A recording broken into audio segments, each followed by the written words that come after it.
It was supposed to be forgotten. St. Ilicia's Cathedral stood hidden behind a wall of ash trees and centuries of superstition, sealed off from the world for over 300 years. There were no services held, no clergy assigned, and no mention of it in any official registry past the 1700s. To the locals, it was little more than a ghost of a ruin, a relic swallowed by the forest. They called it the Quiet House, though no one could remember where the name came from, only that it felt accurate. No one visited, no one tried to tear it down. It simply remained. For years, the only sign that something lived inside was the sound. A faint hum, barely detectable, that seemed to rise just before dusk. Most dismissed it as wind, the groan of old timber, or the howl of something small and wild moving through the trees. But those who stood too long near its walls spoke of more unsettling sensations. Pressure in their ears, a sudden and inexplicable heaviness in their chest, and the feeling that someone, or something, was standing directly behind them. They would look. No one would be there. But the feeling never truly left. The cathedral was rediscovered by accident during a government-sanctioned land survey for a new housing development. When the team reached the overgrown perimeter, they expected to find rubble, stone eroded by centuries, a collapsed roof, shattered windows. What they found instead was pristine. The structure was untouched by time. No vines crawled over its stones. No leaves had gathered at its base. Even the torches mounted near the entrance seemed recently blackened, as if lit only days before. Inside, it was worse, or better, depending on how one defines unnatural. The pews were perfectly aligned, polished. Not a speck of dust floated in the air. An enormous pipe organ stood silently at the rear, gleaming under the light of the stained glass above it. And then, the music began. Not abruptly, but slowly, like a chorus breathing in. A low harmony filled the air, subtle at first, but unmistakably human in tone and arrangement. The team froze. They were alone. No one had entered with them, and yet the sound was all around, resonating not from speakers or instruments, but from the cathedral itself. They recorded it. The clip lasted 37 seconds and would become the subject of both obsession and tragedy. Audio analysts confirmed what the ears already suspected. This was no ordinary choir. The harmonies were layered with surgical precision, impossible for any group of living vocalists to produce. Frequencies that should have cancelled each other out instead folded inward, creating a sound that felt as if it were meant to burrow into the listener, not simply pass over them. At first, it was dismissed as a curiosity, but then the deaths began. Small at first, isolated. But always, without fail, each death occurred in the same second. A new note was captured from the cathedral. Different locations, different countries. But the timing was exact. The harmony was growing, and so was the price. What once seemed like a haunting no longer fit into that category. Hauntings don't follow structure. They don't evolve. They don't complete compositions. This was something else. A song unfinished, perhaps waiting for its final chorus. And the dead, it seemed, were becoming part of the music. Welcome to Tales from the Forbidden Library. Some cathedrals echo with faith. Others echo with silence. But this one sings with something else entirely. Unfinished voices, sealed in stone, waiting to be heard.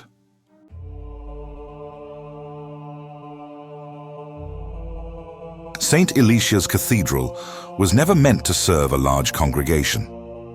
Tucked deep in the northern forests of what is now the edge of the Carpathian region, the church was built in the early 1600s by a small and secretive order known as the Lucerites.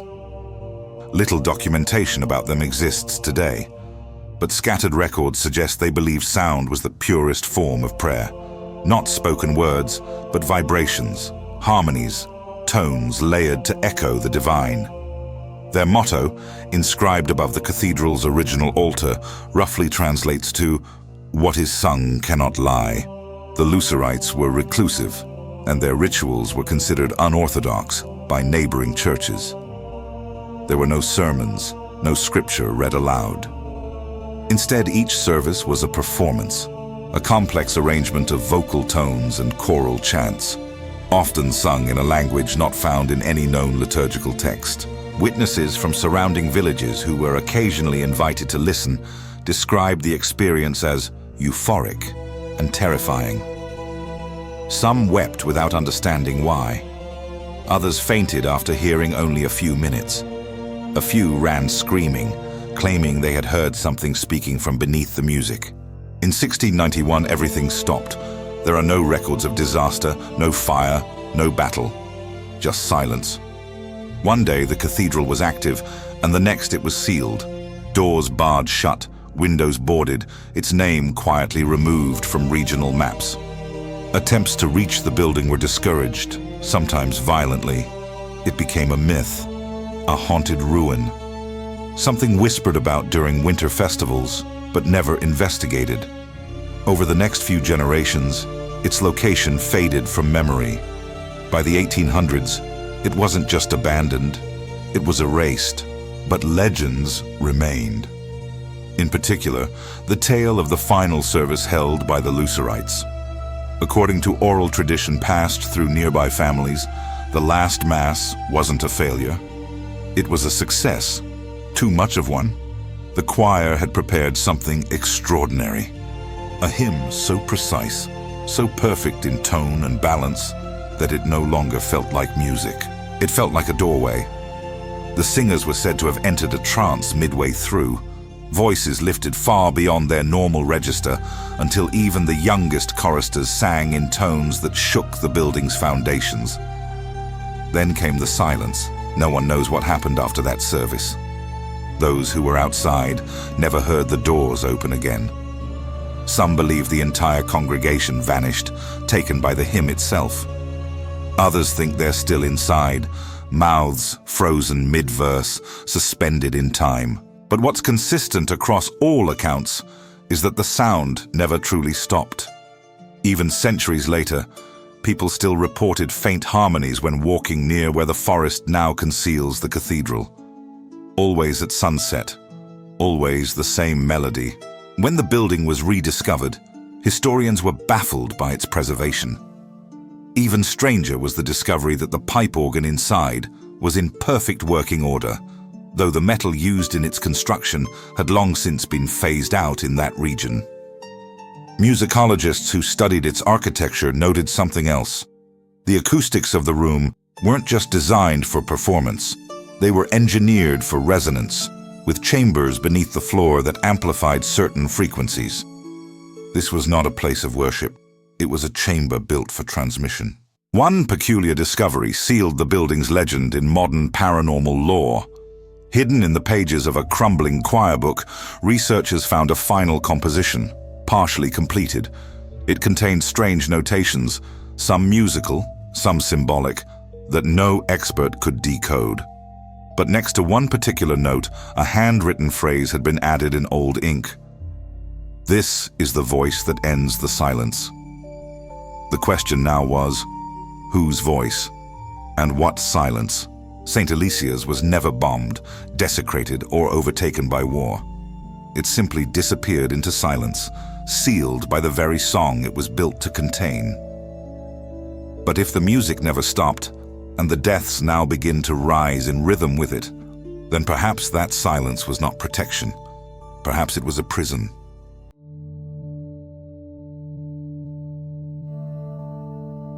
The first modern recording of the cathedral's music was almost an accident.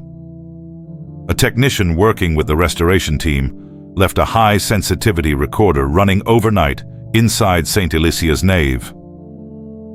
When he returned the next morning, he found the device still active, its battery oddly untouched.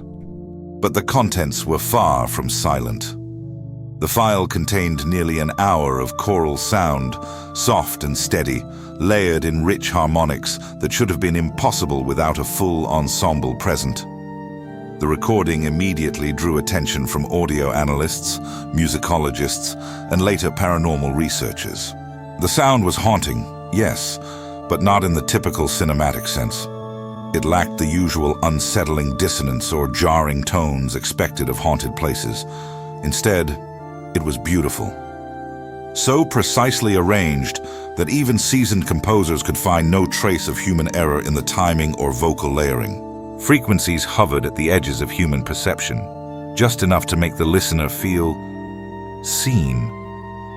Not by an audience, but by the music itself. As if the sound knew you were there, as if it was adjusting to you. When the clip was shared publicly, reports started flooding in. People across different countries began claiming eerie coincidences, pets dying suddenly, grandparents passing in their sleep, accidents occurring within minutes of listening. At first, these were dismissed as the usual hysteria that follows viral phenomena. But then, researchers began comparing timestamps, and a pattern emerged. Each newly recorded segment from St. Ilicia's, no matter how small, corresponded with a sudden, unexplained death somewhere in the world. It wasn't just correlation. It was precise. A note played. A second later, someone collapsed. A new harmony surfaced. Half a world away, a child stopped breathing in their crib. Different continents, no apparent connection. But the rhythm held. Every time a note was captured, death followed. And the deaths were increasing in complexity. Not just heart failures or disappearances, but strange cases that defied explanation. People walking into lakes they couldn't swim across, mothers vanishing mid-phone call, a choir group in Vienna who all lost their voices within the same minute, never to recover. Attempts to study the phenomenon more closely only made things worse. A university in Prague sent a team with specialized microphones and resonance mapping tools to analyze the cathedral in real time. They didn't make it through the second night. Their equipment failed, their communications went dark, and when the local authorities arrived, they found the team unresponsive, alive, but speechless, catatonic, their eyes fixed toward the ceiling as if waiting for something. To this day, not one of them has spoken again. By this point, the theory had emerged. The music wasn't being played, it was being completed.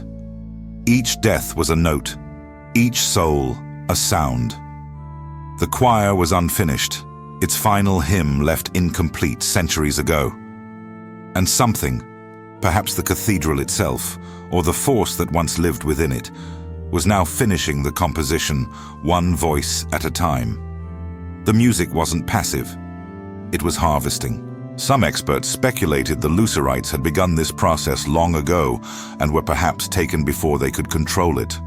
Others feared they had finished it, but that something else, something not human, had heard the result and wanted more.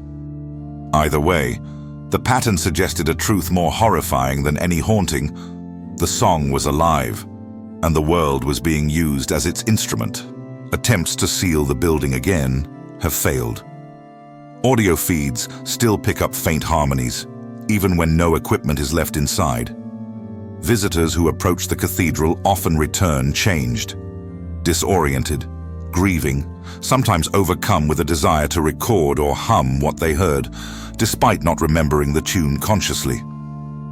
It's as if the melody implants itself, waiting to be completed through others. No one knows how many deaths it will take to finish the song, or what happens when it does. But with each passing day, each subtle death, and each new note added to the eternal choir, one thing becomes disturbingly clear. The song is not stopping, it is accelerating.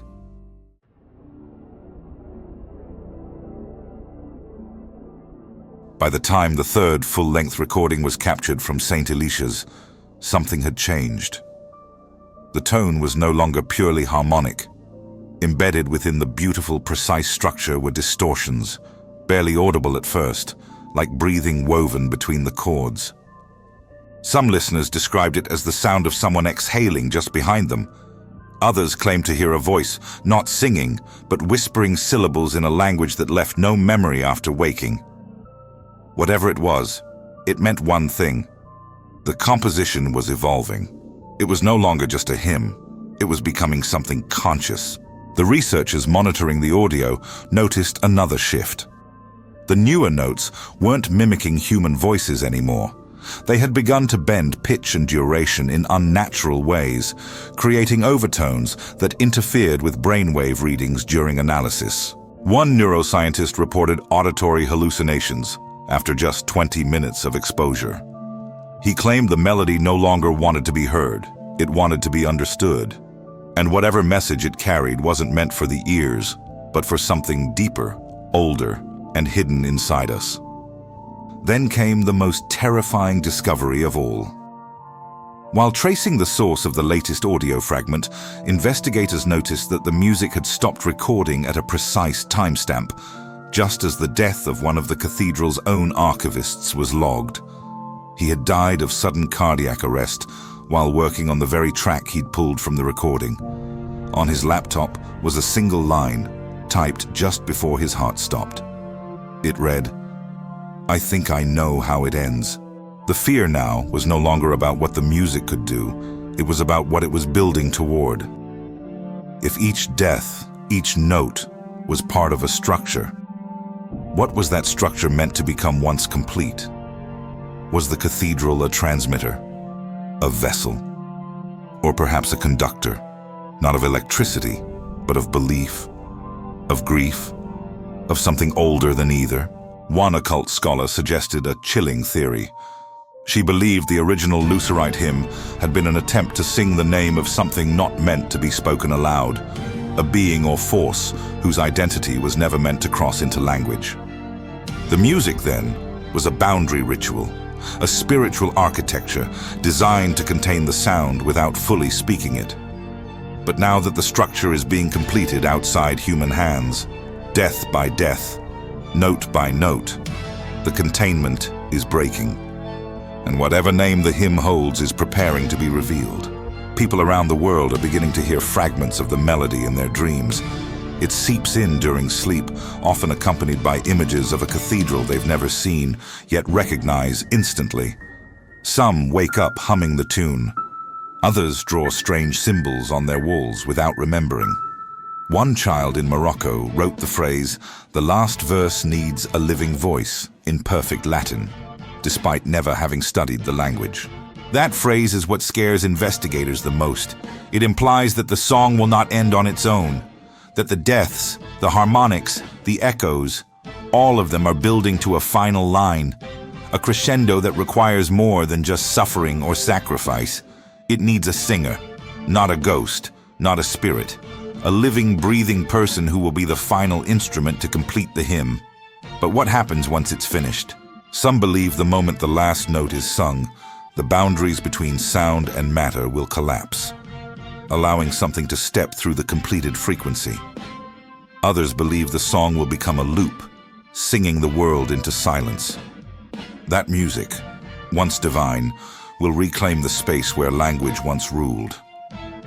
And in that world, only the hymn will remain. One thing is certain, the music is listening now. The cathedral is no longer the only source, and whoever hears the final verse may not survive what comes after they sing it.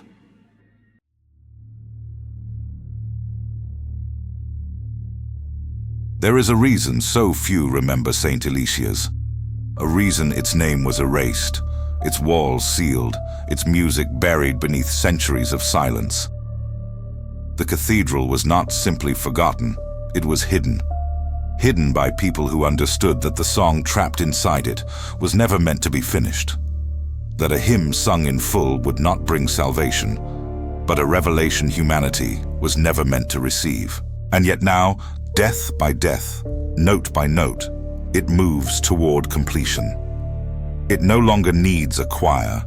It finds its voices through us, through every untraceable tragedy, every silent vanishing, every final breath that aligns perfectly with a sound heard only in dreams. The song is still singing, not from the cathedral alone, but from within us. It leaks into radios, into children's lullabies, into the quiet ringing that fills a room after all the devices are turned off. The question isn't whether it will end. The question is who will end it. The patterns suggest a design, a structure that builds not toward a final tone, but toward a final vessel, someone chosen or perhaps prepared to be the last note, a living being who will carry the burden of completion. And when that person opens their mouth, not to scream, not to speak, but to sing, they will become something else, not human, not divine, just resonance, echoing a name the world was never supposed to know. When that moment arrives, the cathedral may crumble, or it may awaken. The world may end, or it may change in ways no language can describe.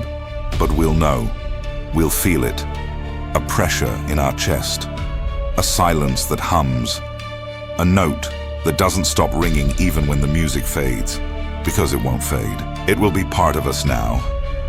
And perhaps the most terrifying truth of all isn't that the final note is coming, but that deep down, we already know who it will be.